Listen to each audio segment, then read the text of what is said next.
Hi, I'm Dan Cortopassi. Today I'm reviewing an N-scale SD60E locomotive from Atlas. My model is decorated as Norfolk Southern SD60E 6920 in the Special Veterans Scheme. I also got a model of NS911, an SD60E dedicated to first responders. Atlas offers this model in two versions. The MSRP for the DC version is $149.95. The MSRP for the version with DCC and sound is $259.95. I got my sound equipped version for $169.99 from modeltrainstuff.com. We'll start the model at 100 possible points. The locomotive comes in a clear plastic box. Layers of foam and bubble wrap protect the model on all sides. Foam protectors keep the handrails from getting bent. The box includes a pair of what appear to be photo-etched metal sunshades. Folded up inside the bottom of the box are several sheets of paper with DCC information, exploded view drawings, and warranty information. This is a good box that should protect the model for storage and transport. Finding photos of this particular locomotive online was pretty easy. I compared the model to the photos and found that it appears to be mostly accurate. Norfolk Southern created the SD60E by rebuilding older SD60 locomotives. The most obvious spotting feature is the custom cab design. I had a chance to get video of the first responder unit during a trip to Indiana in 2017.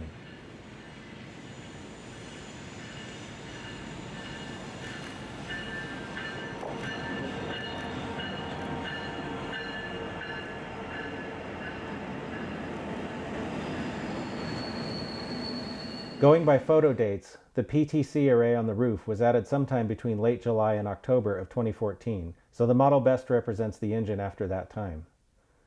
I did find a couple minor issues. The fuel tank is too long. On the prototype, there's a noticeable gap between the fuel tank and the rear truck. Even in N-scale, it doesn't look quite right. Also, the supplied sunshades should be blue and not red. One thing I found odd is that there are mounting pins on the sunshades, but no corresponding holes in the cab. If you want to use them, it looks like you'd have to drill a few holes. The ditch lights are a little further apart than they should be, though in N-scale this isn't that noticeable. Painting the sunshades blue would be relatively easy, but fixing the fuel tank would be harder. I'm taking 5 points for these issues. The paint on the model is opaque, though it's applied heavily enough to begin to soften small details. This is especially noticeable on the wavy red and white striping on the sides of the long hood. The handrails are plastic and seem flexible enough to resist damage from normal handling. Like most N-scale handrails, they are a bit oversized. This is most apparent on the yellow areas at the corners. Up front, Atlas did a good job capturing the overall look of the NS custom cab. The cab has freestanding grab irons on top of the short hood, but the rest of the grab irons are molded on. There are no wipers on the front windows. The plow on the pilot looks to match the photos that I found of the real engine. Uncoupling levers and hoses are molded onto the pilot. Freestanding parts would look better. In back, the model has more molded on grab irons. As in the front, pilot details like hoses and uncoupling levers are molded on. On top, the PTC array on the cab looks good and is a close match to the most recent photos that I found of the real unit. The fans and exhaust stack are molded on. Some careful weathering could give them the illusion of depth. The horn is a separately applied plastic casting. In back, the radiator fans are also molded on. Underneath, the model has minimal detail. All the axles are powered and all the wheels pick up current. While the model looks good overall, especially considering its size, at this price I think Atlas could have done a little bit more with freestanding details, so I'm taking 5 points.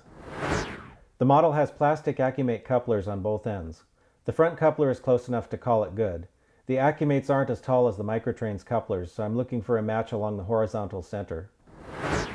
The rear coupler is at the correct height. All the wheels are in gauge according to the NMRA standards gauge.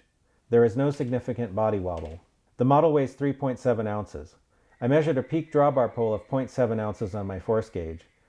The engine has a Locosound DCC and sound decoder. I'm running it on DCC and haven't changed any of the default decoder settings. F0 turns on the headlights, which are directional.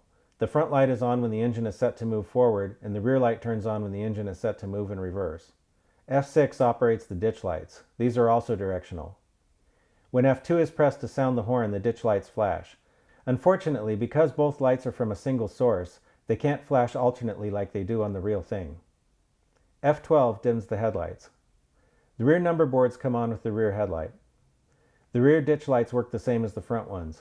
Even with the funky flashing, it's still cool to see working rear ditch lights in N-scale. F8 turns on the sound.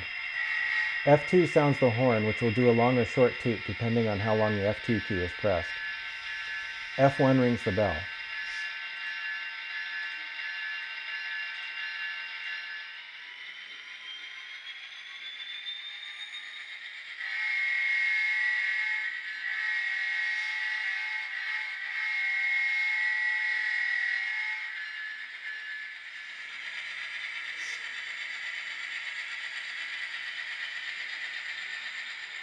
F4 turns on the dynamic brake sound.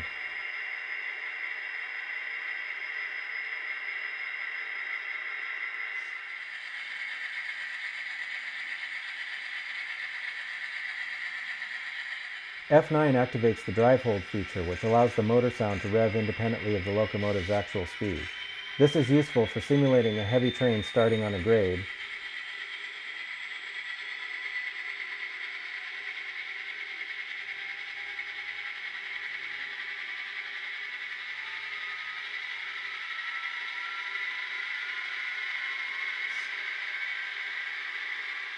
or for coasting.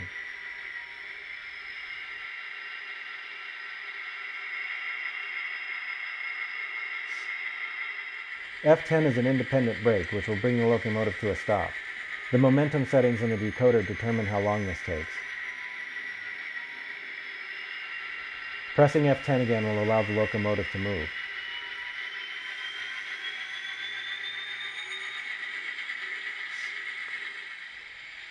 Even without any attempt at speed matching, my two SD60Es are close enough that they could be run together without problems.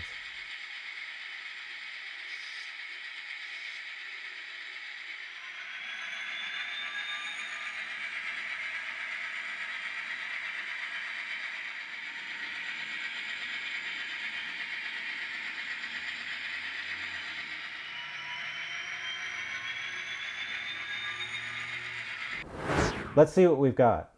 The supplied sunshades are the wrong color and the fuel tank on the model is too long, so I took 5 points in the prototype accuracy category. The overall level of detail could be a little better for the price, so I took 5 points in the paint and detail category.